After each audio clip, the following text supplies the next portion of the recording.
Okay, so I did this for my History 2 class last semester about the historical significance of Howl by Allen Ginsberg. I do gotta warn you guys, there's like I'm not gonna say it, but like it's in there, like a specific part of the poem that he said that is very obscene, but I feel that that part's very important and I'll explain why later in the presentation. So before we get into it, a little background information about Allen Ginsberg. He was an American poet and writer, and he was considered the founding father of the Beat generation. His best-known works were Howl, A Supermarket in California, and Kaddish. And he was known for calling for reforming and changing society for the better, and he was also known for challenging social conventions and being anti-establishment. As for his poem Howl, it was published in 1956. For the time period, it was very controversial, but now it's considered an American classic. In 1957, it was seized by custom officials and put on trial for obscenities. And at the end of the trial, it was found not guilty. So around the time it was written, during the 1950s, there was something called New Conservatism, and also there was a lot of expression of religion. There was some anti-communist sentiment intertwined with being religious. It was considered un-American to be religious, essentially.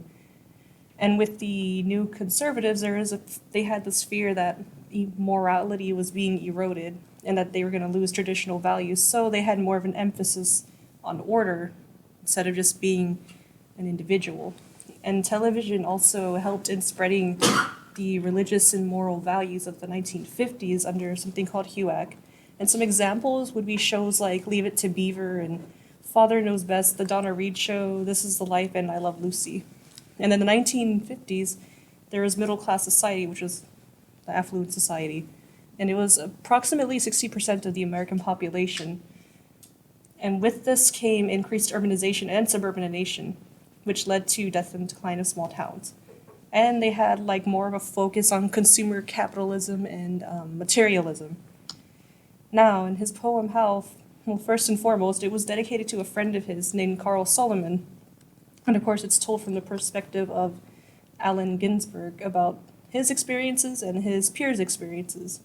And it's divided into 3 parts. But, yeah.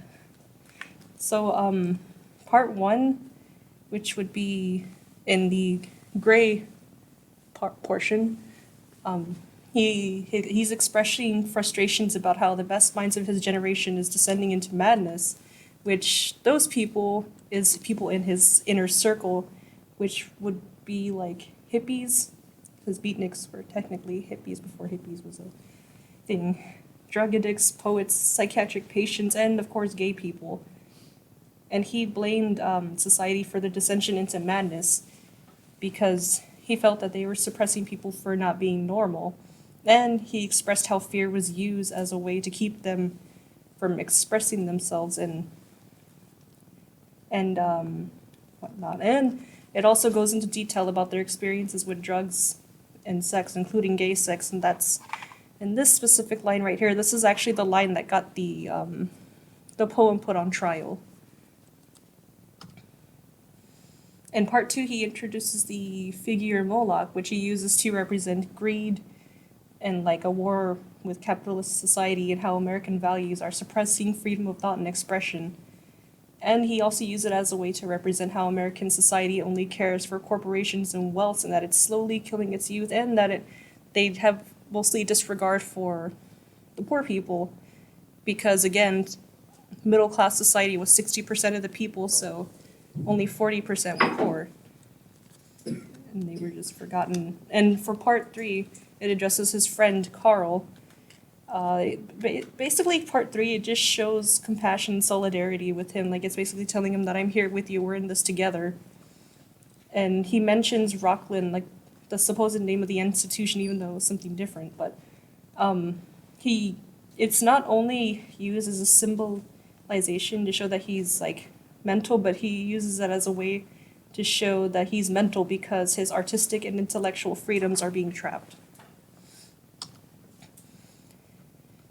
So some ways that Howl challenged the social conventions of the 50s was how it was very open about gay and casual sex because during the 50s, That was very taboo and went against the traditional belief of marriage before you engage in such an act. And also homosexuality was very taboo as well because it went against the religious beliefs. And around the 1950s, approximately 99% of people believed in God, and about over half of Americans were attending church during that decade.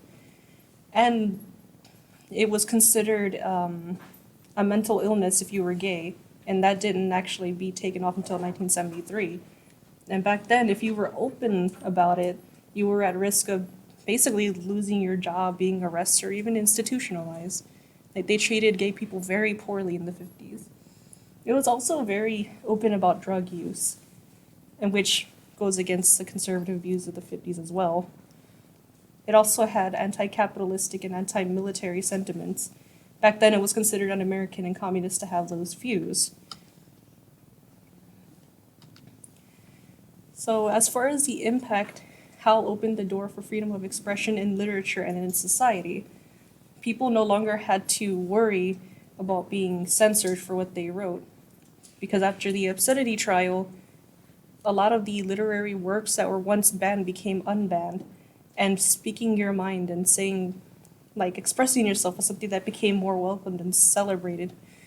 Basically, instead of him being like adapting to that society, he said, no, you're going to adapt to us. And through this poem, he has shown, well, he became a voice for both gay youth and the youths during that time that felt that they had no voice.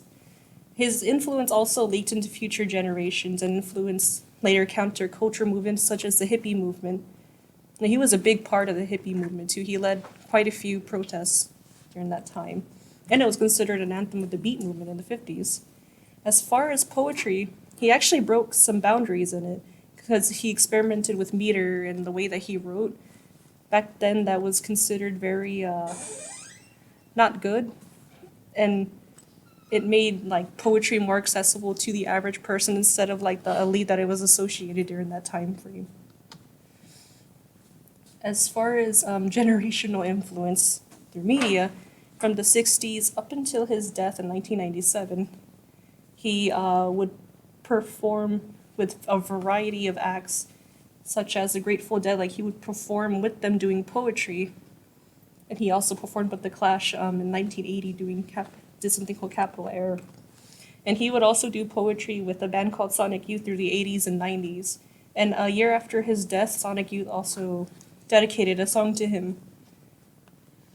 And it was also, like, Howl was referenced in a song by They Might Be Giants called I Should Be Allowed to Think.